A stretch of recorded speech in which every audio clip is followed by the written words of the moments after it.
In this video, I'm going to talk about barcode scanning apps. We're going to look at 3 different ones. They're all free: Amazon Price Check, Neo Reader, and Red Laser.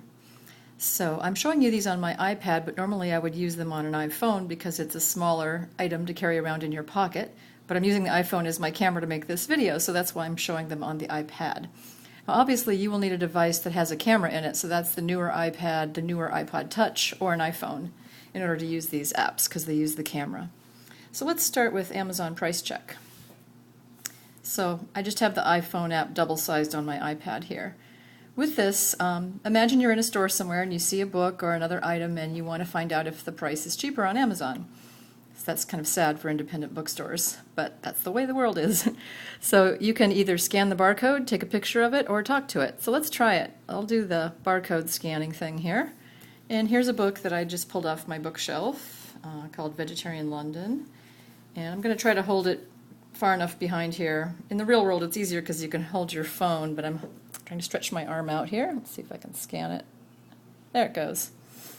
So it finds it on Amazon, and it shows you how much it is. And if you've previously hooked this app up to Amazon, which I have by putting in my password, I could even buy it right now or add it to my cart. So that's kind of interesting. You can also do it by taking a picture of a book. So let's try it again for this one.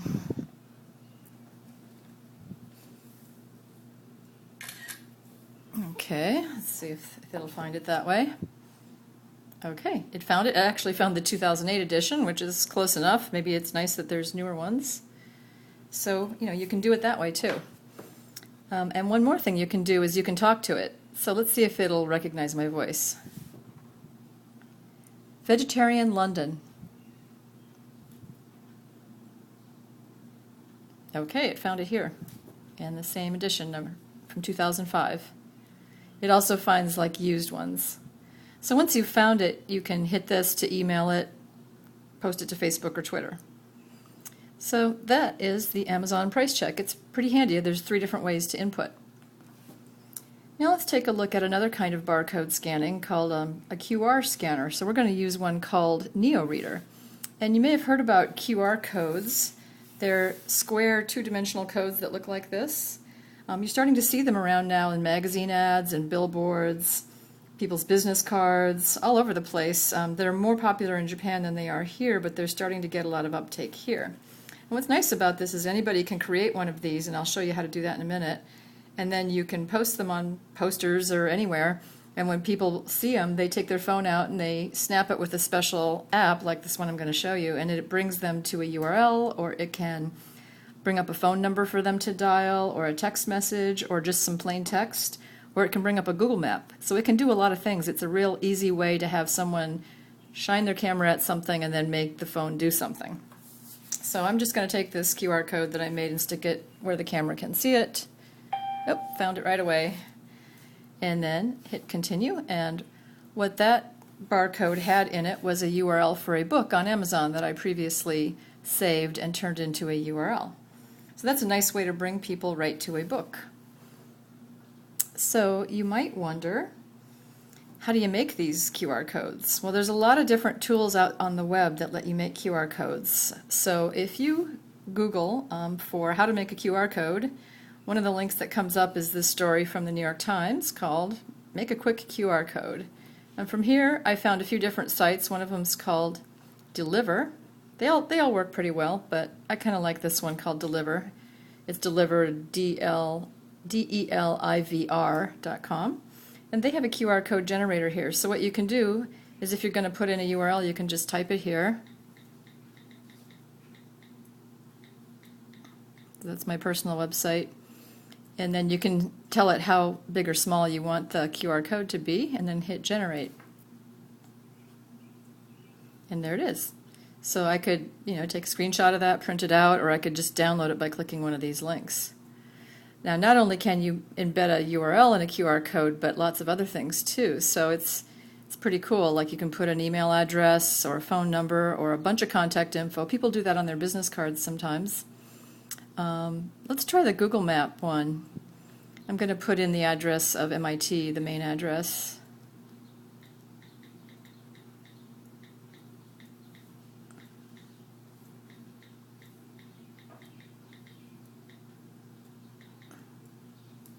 And this time let's do a small one. I'll hit generate. So isn't that cool? It makes a QR code for 77 Massachusetts Avenue in Cambridge, and it shows the Google map. And when you put that on a poster or something and someone clicks it with their QR code app, they'll be taken right to the Google map to show where it is. So that's Deliver. There are also URL shortening services like Bitly and others that let you generate a QR code from any of the URLs that you shorten. You might be familiar with those shortening services if you use Twitter and you use it to make a short link for something. So take a look at that. Now we're going to look at one more app called Red Laser, which is sort of a general all-purpose barcode scanning app that scans many different types of barcodes, including, the product codes on any kind of package, or QR codes, or just about any kind of barcode under the sun. They can scan it for you. So if you click this little lightning bolt here, you can take a book. I'll start with a newer book. This one's called EPUB, straight to the point. And see if we can scan that. Of course, I'm holding it at a bad angle from my iPad here.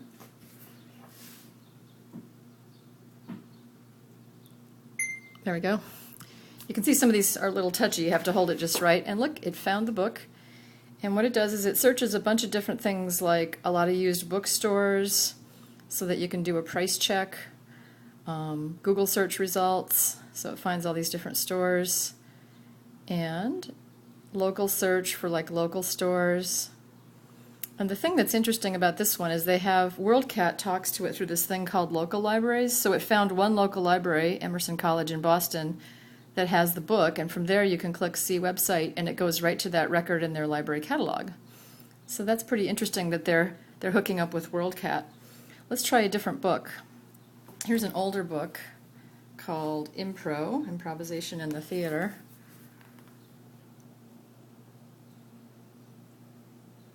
Of course, I'm holding it at a wrong angle. Let's try it again. There we go. This is a 1981 book. And again, it finds loads of used bookstores that have it. And also if you click the local tab, it goes down to here's a whole bunch of local libraries that have that book, and it's finding it because of their connection with WorldCat. So, and you click there and you go to the catalog. Now, I won't go there right now. But so that's pretty interesting. It's a way for people, if they see a book, to see if the library has it. This thing also can scan QR codes, so I think I can just do this and hit open. And this goes to I made a link to a book, that same book on Amazon. And this is just, I printed this out on my inkjet printer at home. So those are just 3 different apps that take advantage of barcode scanning. And there's one more that I want to mention. I don't have it on my iPad, so I'm not going to show it, but it's called Good Guide. I don't know if you've heard of these guys, goodguide.com.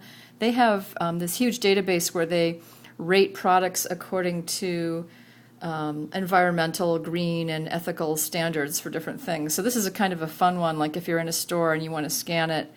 And so here's this organic peanut butter, and they rate it on different things.